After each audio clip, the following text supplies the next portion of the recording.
choose that, we put two conditions. We don't demand any money, but we put two conditions. One condition, we make them sign a legal agreement. It's in English and it's in Hindi. And we give it to them and say, read it, show it to anybody. And what that agreement says is, you cannot sell this house for 7 years. And the reason for that is, there are loan sharks sitting in those areas who will give them higher money and take that house the next day. The second thing we do is, they must commit to putting their kids to school. They may or may not put it in our school. Our school is anyway free. If they want to put the kids in a municipal school, the municipal school actually in the area is pretty good.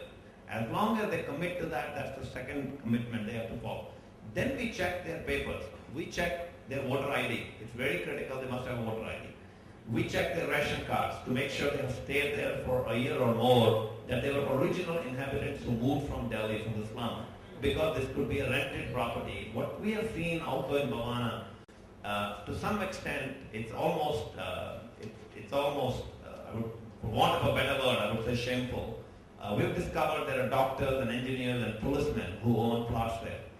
And we want to make sure that we're not building homes for them.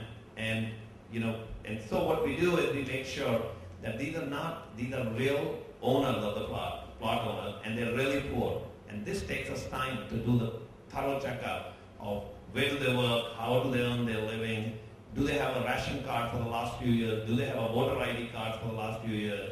We take the originals of those, take copies and store it with us, and that becomes one of the key criteria beyond, of course, their poverty that they have to be poor.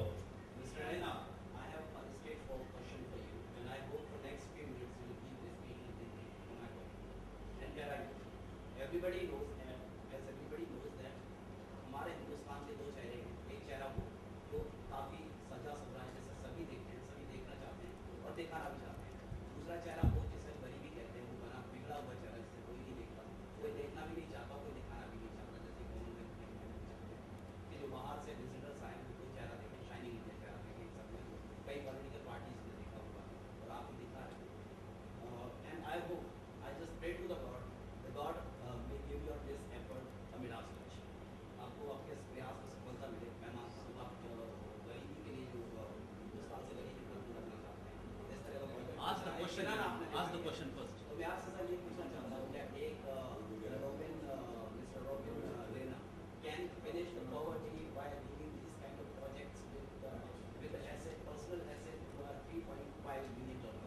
Well, let me say this. First of all, जो आपने सवाल पूछा बहुत अच्छा पूछा है, thank you. मैं हिंदी में बोलने की कोशिश करूंगा इस जवाब के, मैं काफ़ी कंफर्टेबल हूँ हिंदी में। देखिए ऐसा है, पहली बात तो ये बोली कि जो क्या ये अच्छा है कि ये अपना शो ऑफ करना, मुझे तो नहीं अच्छा दिखता। मुझे लगता है कि अगर एक वेस्ट को भी हम दिखाने की कोशिश कर रहे हैं, तो एक स्लम डॉग मिलियनेयर ने ये प्रूव भी कर दिया है कि वेस्ट आपको नीचे नहीं देख रहा है जब आप अपने स्लम दिखा रहे हैं। वो उनकी नज़र में आपकी इज्जत खराब नहीं हो रही है अगर आप गरीबी दिखा रहे हैं, बिकॉज गरीबी कोई गलती नहीं है, ये एक हमें उसके साथ पैदा नहीं हुए, ये मिली है हमें, इसको हम चेंज करेंगे। कोई वेस्ट में ऐसे नहीं इंडिया को नीचे नहीं देख रहा बिकॉज हमारे में गरीबी है। वो कहते हैं ये इस देश में खुशहाली भी है, सुपर पावर भी बनने की कोशिश में है, इकोनॉमिक पावर भी है, तो गरीबी भी है, ये चलता है हर देश में। अमेरिका में भी काफ़ी गरीबी है इस टाइम में, और इसमें कोई शर्म की बात नहीं है। दैट इज ये तो पहली बात है। दूसरी बात जो आपने बोला क्या मैं दुनिया चेंज कर दूंगा, कि देखिए पहली बात तो यह है कि as far as personal donation की जो बात है, पर्सनल डोनेशन तो मैं जितना कर सकता हूं मैं करूंगा। मेरा जो सोच विचार है वो वॉरेन बफे मोल्ड का है। मुझे लगता है कि जब तक जान है मैं अपना जो कुछ कर सकता हूं वो करूंगा, और मेरे लिए एक प्रिविलेज है ये करना। मगर अब बात है कि क्या मैं दुनिया को चेंज करूंगा, नहीं, मैं दुनिया को चेंज नहीं कर पाऊंगा, मुझे वो तो पता ही है। मगर मैं ये फोकस मेरे पे नहीं है, ये फोकस इस चैरिटी का मेरे पे नहीं है, ये फोकस एक कॉज पे है।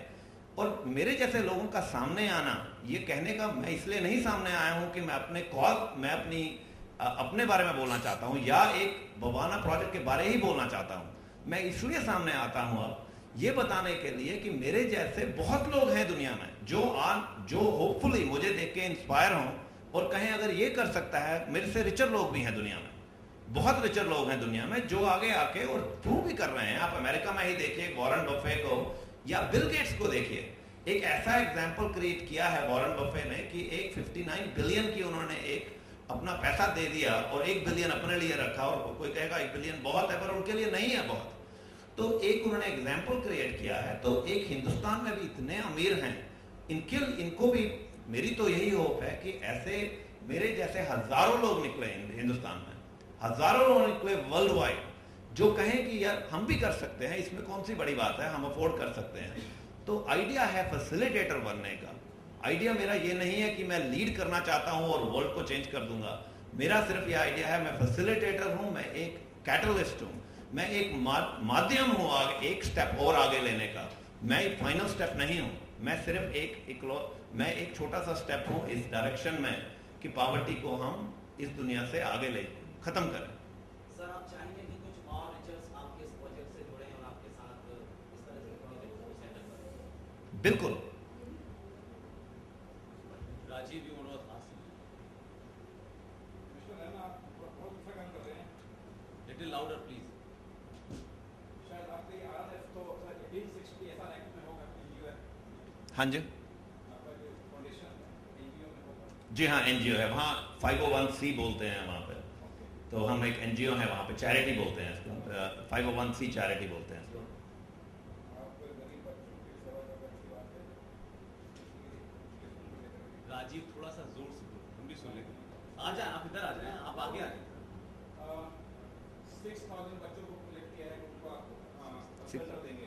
नहीं, 6000 घरों को, 6000 घर बनाएंगे, 6000 फैमिलीज को घर देंगे। शायद आपने अपने इनॉग्रेल स्पीच में ये कहा कि ये जमीन दिल्ली गवर्नमेंट ने कम कॉस्ट पे दिया है। ये जमीन मेरी नहीं है, ये जमीन लोग दिल्ली गवर्नमेंट ने डायरेक्टली उन लोगों को दिया है। तो और उन लोगों को 7000 रुपए में दिया है। तो वो जमीन उन्हीं की है। जब ये घर बन रहे हैं वो भी मेरे नहीं है, वो घर अब उन्हीं लोगों के हैं। जो मुझे एप्रीहेंशन है वो शायद ये होगा कि ऑन द ऑफ इलेक्शन, क्योंकि वो लैंड गवर्नमेंट ऑफ दिल्ली ने उनको दिए हैं आपके माध्यम से, जी, शायद ये violation of code of conduct का बात तो नहीं बनेगा। नहीं, ये जो अभी ये जो लैंड दिया है, आपका ये अनाउंसमेंट भी इस दौरान नहीं देखिए, मैं तो इलेक्शन में हूँ ही नहीं, पहली बात तो ये कोई वायलेशन नहीं है। और दूसरी बात, ये दिल्ली गवर्नमेंट ने जो ये दिए हैं, ये तो बहुत पहले दिए हैं, ये तो 2004 में दिए हैं ऑलमोस्ट। तो 2004 में दिए हुए हैं।